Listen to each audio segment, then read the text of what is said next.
इस रोमांचक कहानी की शुरुआत होती है फ्रैंकलिन नाम के एक डॉक्टर को दिखाते हुए। फ्रैंकलिन तो इंसानों की सर्जरी करने में काफी ज्यादा एक्सपर्ट था, पर इन सारी चीजों के अलावा वो खुद के लिए भी बहुत सारे एक्सपेरिमेंट किया करता। उन्हीं सारे एक्सपेरिमेंट्स में से फ्रैंकलिन वो एक्सपेरिमेंट कर रहा था जहाँ पर उसने बहुत सारे इंसानों की बॉडी पार्ट्स को कंबाइन करके एक नए इंसान को जन्म देने का ट्राई किया। इसे बनाने में तो उसे कई महीनों का समय लग गया। हालांकि उसने बॉडी पार्ट्स की मदद से एक नए इंसान को बना दिया होता है, लेकिन अब फ्रैंकलिन को अपने ही एक्सपेरिमेंट से बहुत ही ज्यादा डर लगने लगा। ये बात किसी को पता नहीं चलनी चाहिए थी, इसीलिए फ्रैंकलिन ने बनाए गए आदमी को पूरी तरीके से कवर करके उसे दूर कहीं नदी में फेंक कर आ गया। फ्रैंकलिन को तो लग रहा था कि शायद अब सारी चीजें नॉर्मल हो जाएंगी, बट एक्सपेरिमेंट के अंदर फ्रैंकलिन ने जिस आदमी को बनाया था वो पूरी तरीके से जिंदा हो चुका होता है। उसके तो पूरी बॉडी पर स्टिचेस लगे थे जो उसे काफी ज्यादा खतरनाक बनाते हैं। फ्रैंकलिन ने तो बड़े प्यार से अपने बनाए गए आदमी का नाम विक्टर रखा था, बट विक्टर को थोड़ा सा कॉन्शियसनेस आने के बाद पता चल जाता है कि फ्रैंकलिन ने मुझे मारने की कोशिश की थी। इसीलिए बदले की आग में विक्टर डायरेक्टली उसके घर पर पहुंचा और फ्रैंकलिन की वाइफ को ही जान से मार दिया। विक्टर तो अब घर से बाहर निकल के बर्फीले वाले इलाके में जाने लगा। उसकी बॉडी पता नहीं कैसे सारी टेम्परेचर से एकदम इम्यून हो गई थी। फ्रैंकलिन को जब पता चला कि विक्टर ने उसकी वाइफ को मार दिया है, तब वो भी उसका पीछा करने लगता है उस बर्फीले वाले इलाके में। लेकिन फ्रैंकलिन इतनी ज्यादा टेम्परेचर को सहन नहीं कर पाया और वहीं अपना दम तोड़ दिया। विक्टर भले से ही फ्रैंकलिन से नफरत करता था, पर उसके मरने के बाद वो फ्रैंकलिन की बॉडी को जमीन में दफनाने के लिए आ जाता है। सारी चीजें अच्छे से करने के बाद विक्टर जब वहाँ से जा रहा था, तभी उसके ठीक सामने एक आदमी आ गया था जो और कोई नहीं बल्कि एक डीमन होता है। ये डीमन विक्टर को मारकर उसकी आत्मा अपने साथ लेने आया था। विक्टर जो टेक्निकली अभी अभी पैदा हुआ था, वो तुरंत ही मरना नहीं चाहता, इसीलिए वो सामने खड़े हुए डीमन से फाइट करने लगा था। उस डीमन के पास तो काली शक्तियां मौजूद थीं, पर जैसे ही वो विक्टर को जान से मारने जा रहा था, विक्टर ने तुरंत ही एक क्रॉस का सिंबल निकाला और उस डीमन की बॉडी में घुसा दिया। लेकिन कुछ ही समय में वहाँ और भी सारे डीमंस की पूरी सेना आ गई थी,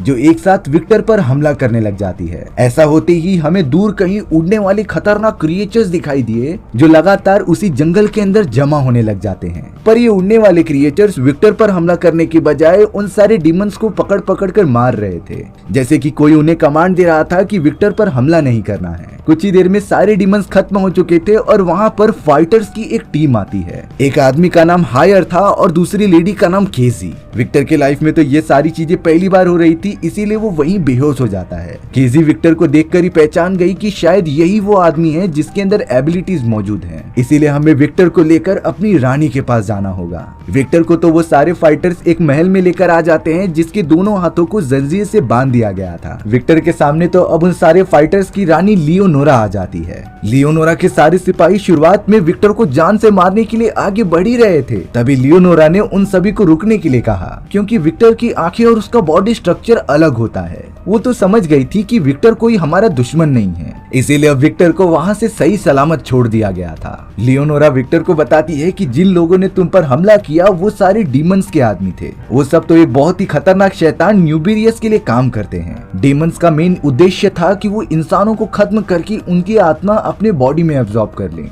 लेकिन हम जैसे फाइटर्स जो कि डीमन से लड़ाई करके इंसानियत को बचाते हैं, वो डीमन से फाइट करके इंसानियत को हमेशा बचाने की कोशिश करते थे। विक्टर भी तो एक इंसान ही था, इसीलिए डीमंस उसका पीछे पड़ गए थे मारने के लिए। लेकिन अब उन फाइटर्स को अपनी टीम बढ़ानी पड़ेगी, इसीलिए लियोनोरा विक्टर को अपने टीम में शामिल होने के लिए कहती है। पर विक्टर को तो इन सारी चीजों से बिल्कुल भी मतलब नहीं था, उसे तो सिर्फ अपनी जिंदगी जीनी थी और अपना सफर तय करना था। लेकिन अब लियोनोरा के कुछ सिपाही विक्टर को लेकर अपने वेपन वाले रूम में आ जाते हैं, क्योंकि भले ही विक्टर उनकी टीम में शामिल नहीं होना चाहता था, लेकिन उसके पास अच्छी खासी एबिलिटी होने के कारण वो अकेले डीमन से फाइट कर सकता है। इसीलिए अब उन सारे फाइटर्स ने विक्टर को वहाँ मौजूद कई सारे वेपन्स चुनने के लिए कह दिया, जिससे कि वो डीमन से फाइट कर सकता था। कई सारे वेपन्स ट्राई करने पर विक्टर को पसंद आ जाता है अपना वेपन, जिसे कि उसने अपने पास रख लिया था, और अब वो अकेले ही निकल पड़ता है अपने सफर पर। वो सारे फाइटर्स जब विक्टर को अपने साथ लेकर यहाँ आए थे, तब उसके पास एक बुक मौजूद थी, जिसे कि अब लियोनोरा ने बुक को संभाल कर रखने के लिए कह दिया होता है। विक्टर उन सारे वेपन्स का यूज करना धीरे धीरे सीख चुका था और उसने वेपन की मदद से कई सारे डीमंस को मार भी दिया होता है। लेकिन जैसे जैसे विक्टर वेपन्स का यूज करके उन्हें मारता जाता, उसका एक्सपीरियंस काफी ज्यादा बढ़ गया था और अब वो एकदम एक्सपर्ट हो जाता है। इसी तरीके से अब कई साल बीत चुके थे। विक्टर ने इतने समय कई सारे डीमंस को मार गिराया था, पर अब उसका टारगेट होता है इन सारे डीमंस के राजा जिसका नाम न्यूबरस था उसे खत्म करना। अब अपना सफर तय करते हुए विक्टर अपने पुराने वाले शहर में आ जाता है जहाँ पर उसे बनाया गया था। इतने टाइम में वो शहर काफी ज्यादा डेवलप हो चुका था जो विक्टर को एकदम चौंका देता है। अब विक्टर एक क्लब में आकर किसी आदमी को ढूंढ रहा था, लेकिन तभी उसके ऊपर एक खतरनाक डीमन ने हमला कर दिया होता है। पर विक्टर तो ऐसे डीमन से लड़ना काफी इजी तरीके से सीख चुका था और अब तो वो अपने वेपन से डीमन को लगातार मारने लग जाता है। विक्टर तो पूछ रहा था कि तुम्हारा सरदार न्यूबरस कहाँ मिलेगा मुझे, लेकिन वहाँ पर एक पुलिस ऑफिसर आकर गोली चलाने के कारण डीमन को चांस मिल जाता है और वो वहाँ से भागने लगता है। विक्टर भी अब लगातार उसका पीछा कर रहा था, लेकिन वो नाकामयाब हो जाता है। वो एक बिल्डिंग के टॉप पर मौजूद होकर सारी चीजें देख ही रहा था, तभी अचानक उड़ने वाला वही खतरनाक क्रिएचर विक्टर को पकड़कर अपने साथ लेकर चला जाता है। लेकिन ऐसा विक्टर के साथ हो क्यों रहा था उसे बिल्कुल भी नहीं समझता। अब हमें दूसरी तरफ एक लेबोरेटरी में टेरा और कार्ल नाम के साइंटिस्ट दिखाए जाते हैं। वो दोनों मिलकर कई सालों से एक एक्सपेरिमेंट पर काम कर रहे थे। टेरा ने तो बनाई गई इलेक्ट्रिकल एडवांस मशीन के अंदर एक मरे हुए चूहे को रख दिया और उसके बॉडी में बहुत सारे करंट पास करने लगी। दरअसल वो इन सारी चीजों से मरे हुए चूहे को जिंदा करना चाहती थी। हालांकि एक्सपेरिमेंट के दौरान कुछ सेकंड्स के लिए उस चूहे की हार्ट बीट तेज हो गई थी, लेकिन पावर लिमिट एकदम एक्सीड होने के कारण वो मशीन वहीं बंद हो जाती है। टेरा और कार्ल इसलिए खुश हो गए थे क्योंकि एटलीस्ट वो कुछ सेकंड्स के लिए उसे जिंदा करने में कामयाब हो गए हैं और अगर वो इस मशीन पर और भी ज्यादा काम करे तो मरे हुए इंसान को भी जिंदा किया जा सकता था। ये सारा एक्सपेरिमेंट उन सभी का बॉस पीछे बैठकर देख रहा होता है। उसका नाम और कुछ नहीं बल्कि न्यूबरस था। दरअसल वो उन सारे डीमंस का राजा होता है जो इंसानी रूप में मौजूद था। पर अब कुछ डीमंस न्यूबरस को आकर बता देते हैं कि विक्टर नाम का एक आदमी जिसके अंदर काफी ज्यादा एबिलिटीज हैं, उसे फ्रैंकलिन नाम के एक वैज्ञानिक ने कई साल पहले जिंदा किया था, वो भी इंसानों के अलग अलग बॉडी पार्ट्स को जमा करके। यानी कि न्यूबरस मरे हुए लोगों को जिंदा करने के लिए जो इतने सारे पैसे खर्च कर रहा था, उस एक्सपेरिमेंट को कई साल पहले फ्रैंकलिन ने तो परफॉर्म भी कर दिया होता है। इसीलिए अब न्यूबरस ने अपने सारे डीमंस को आदेश दे दिया होता है कि तुम सब किसी भी तरीके से विक्टर को मेरे पास लेकर आओ। इसीलिए अब डीमंस की एक बहुत ही बड़ी सेना पूरे शहर में घूमने लग जाती है, जिससे कि वो विक्टर को पकड़कर अपने राजा के पास लेकर आ जाए। यहाँ पर वो उड़ने वाला क्रिएचर विक्टर को पकड़कर लियोनोरा के महल में लेकर आ जाता है। विक्टर को तो कैद करने के लिए सारे फाइटर्स उसे एक साथ पकड़ लेते हैं, क्योंकि उन्हें पहले ही पता चल गया था कि विक्टर की जान खतरे में है और न्यूबरस के कई सारे साथी उसे पकड़ने के लिए इस जगह पर आ रहे हैं। अब यहाँ हायर और केजी के साथ साथ सारे फाइटर्स ने देखा कि कई सारे डीमंस की सेना यहाँ बढ़ रही है, इसीलिए वो सब अपने क्रिएचर वाले फॉर्म में आकर सारे डीमंस को जाकर मारने लगे थे। साइज में बड़े होने के कारण वो सब एक ही साथ कई सारे डीमंस को खत्म कर दे रहे थे, लेकिन ये सब तो डीमंस की एक चाल होती है। उन लोगों ने तो सामने से अपनी एक सेना को भेज दिया जिससे कि वो सारे क्रिएचर्स बिजी रहे और अब उन डीमंस की एक दूसरी सेना बिल्डिंग के ऊपर से उनके ऊपर जंप लगाने लगी और इतनी ज्यादा क्वांटिटी के सामने वो क्रिएचर्स भी काफी कमजोर पड़ने लग जाते हैं। कई सारे डीमंस तो अब महल के अंदर भी घुसने में कामयाब हो चुके थे। लियोनोरा का सेनापति केजी और हायर से कहता है कि हमें किसी भी तरीके से विक्टर को प्रोटेक्ट करना होगा। वो सब तो लगातार अपनी फुल पावर यूज करके डीमंस को रोकने में लग जाते हैं। हायर और केजी तुरंत ही विक्टर को आकर प्रोटेक्ट करने लगे थे, लेकिन विक्टर कहता है कि तुम सब मुझे भी आजाद कर दो क्योंकि मैं तुम्हारी मदद कर सकता हूँ इनसे लड़ने के लिए। इसीलिए अब उन लोगों ने विक्टर को भी आजाद कर दिया। वो सारे लोग अब एक टीम बनकर डीमंस से फाइट करने लगे थे, लेकिन डीमंस की क्वांटिटी ज्यादा होने के कारण जाने अनजाने में उन लोगों ने केजी को जान से मार दिया। केजी और हायर दोनों ही घायल हो चुके थे। वहीं लियोनोरा का सेनापति अपनी टीम के साथ बाहर निकलकर डीमंस को मारने लगा, पर वो सारे लोग इन चीजों से अनजान थे कि ये डीमंस की फिर से एक चाल है। दरअसल वो सिर्फ उन सभी के ऊपर अटैक करने का नाटक कर रहे थे। कुछ डीमंस तो डायरेक्टली लियोनोरा के चैम्बर में चले जाते हैं और उसे किडनैप करके भाग जाते हैं। विक्टर ने तो अपने पास एक डीमन को रंगे हाथों पकड़ लिया था और वो उससे सारी बातें उगलवा रहा होता है। बहुत ज्यादा मार खाने के बाद वो डीमन बता रहा था कि हमें सिर्फ तुम्हारी खोई हुई वो बुक चाहिए जिसे कि कई साल पहले फ्रैंकलिन ने लिखा था, और इसीलिए हमारी सेना ने लियोनोरा को किडनैप कर लिया है जिसके बदले वो तुमसे बुक मांग सके। विक्टर के साथियों ने तो अब उसे बता दिया था कि लियोनोरा को उन लोगों ने किडनैप कर दिया है, इसीलिए अब विक्टर उस पकड़े गए डीमन से एड्रेस मांग रहा होता है लियोनोरा का, जहाँ पर उसे कैद किया गया है। बहुत ज्यादा मारने के बाद डीमन ने सब कुछ बता दिया था और अब विक्टर के साथ लियोनोरा का सेनापति डायरेक्टली उस जगह पहुंच जाते हैं जहां न्यूबरस का एक एजेंट मौजूद था। उसी ने ही लियोनोरा को किडनैप करके रखा होता है। लियोनोरा के सेनापति को पता था कि ये सारी चीजें उसी बुक की वजह से हो रही हैं, इसीलिए वो लियोनोरा के बदले उस बुक को देने के लिए राजी हो जाता है। न्यूबरस के एजेंट को जैसे ही बुक मिली उसने लियोनोरा को छोड़ दिया।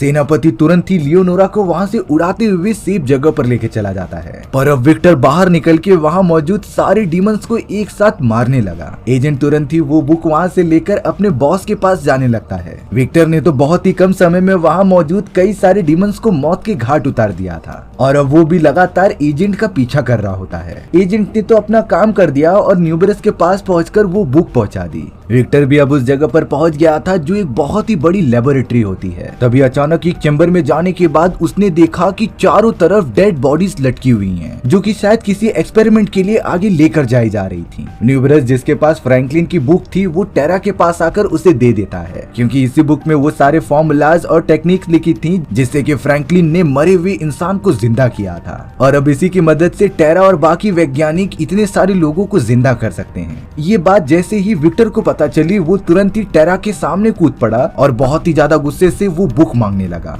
पर अब उस जगह पर न्यूबरस के कई सारे डीमन साथी आ जाते हैं जो कि विक्टर को पकड़ना चाहते थे, पर विक्टर उस बुक को बचाते हुए डायरेक्टली उस जगह से कूदकर भाग गया। वो तो गिरते पड़ते हुए एक सबवे के अंदर आ जाता है और ट्रेन में बैठकर उस बुक को पढ़ता है। थोड़ी देर में उसे पता चल गया था कि बुक के अंदर जो भी डेटाज लिखे हुए हैं वो उसके खुद के बॉडी के हैं, यानी कि फ्रैंकलिन ने जिस तरीके से विक्टर को बनाया था उनके सारे नुस्खे इस बुक में लिखे होते हैं। विक्टर को तो अब न्यूबरस के प्लान का थोड़ा थोड़ा अंदाजा हो चुका था, इसीलिए वो अगले दिन टेरा के पास जाकर उसे एक सेफ जगह पर लाके सारी बातें बताता है। विक्टर कह रहा था कि इस बुक के अंदर फ्रैंकलिन द्वारा लिखी गई मरे हुए लोगों को जिंदा करने की तरकीबें हैं और न्यूबरस ये सारी टेक्निक पता करके अपनी मरे हुए लोगों की काफी बड़ी सेना बनाना चाहता था, यानी कि वो सारे लोग भारी मात्रा में डीमंस बन जाएंगे। पर अब न्यूबरस का एक एजेंट वहाँ आ जाता है बुक को लेने के लिए। उसकी और विक्टर की बहुत ज्यादा फाइट होने लगी थी। एक समय ऐसा आया जब न्यूबरस के एजेंट ने विक्टर को जान से मारने की कोशिश की, पर तभी टेरा वहाँ आकर बताती है कि हमें विक्टर की भी जरूरत पड़ेगी एक्सपेरिमेंट के लिए। दरअसल नोरा उस एजेंट का ध्यान भटका रही थी और इसी का फायदा उठाकर विक्टर ने उस एजेंट को जान से मार दिया। बुक लेने के बाद वो दोनों तुरंत ही एक सेफ जगह पर आ गए।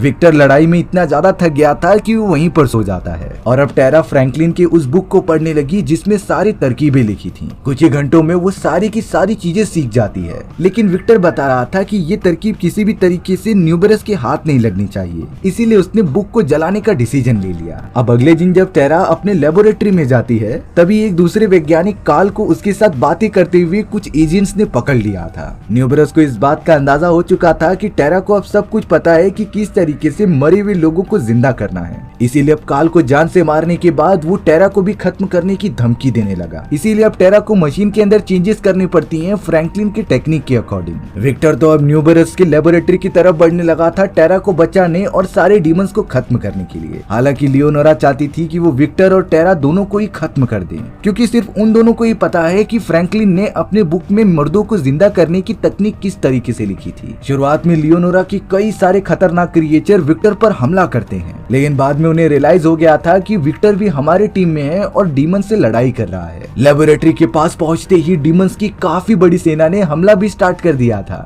इसीलिए विक्टर, लियोनोरा और उसके सारे खतरनाक क्रिएचर डीमन पर हमला करने लगे उन्हें खत्म करने के लिए। विक्टर अब टेरा को बचाने के लिए तुरंत ही लेबोरेटरी के अंदर आ गया था जिसके ठीक सामने न्यूबरस होता है। न्यूबरस भी अपने असली वाले डीमन के फॉर्म में आ चुका था। टेरा अब ट्राई करने लग जाती है कि वो सारे मशीन को बंद कर दे, लेकिन वो पूरी तरीके से आउट ऑफ कंट्रोल हो चुका था। न्यूबरस तो विक्टर को बहुत ज्यादा मारता है और उसके माथे पर कुछ कर्स वाले सिंबल बनाने लगता है, जिससे कि विक्टर शैतान के कब्जे में हो जाए और उसके इशारों पर काम करे। वहीं अब लियोनोरा अपने कुछ साथियों के साथ लेबोरेटरी के अंदर घुस गई थी, जहां कई हजारों की तादाद में मरे हुए लोगों को स्टोर करके रखा गया था। उनको जिंदा करने का प्रोसेस 90% ही कंप्लीट हुआ होता है। इसीलिए अब लियोनोरा के कहने पर उसके साथी वाले क्रिएचर सारे मुर्दा लोगों को जाकर डिस्ट्रॉय करने लगे। उन्हें किसी भी तरीके से मशीन के पूरे नेटवर्क सिस्टम को जैम करना होगा। इसीलिए अब क्रिएचर्स अपने अंदर की पावर को इकट्ठा करके सारी चीजें डिस्ट्रॉय करने लगे। वहीं दूसरी तरफ न्यूबरस विक्टर को कंट्रोल करने की कोशिश तो करता है, लेकिन विक्टर की आत्मशक्ति बहुत ही ज्यादा थी।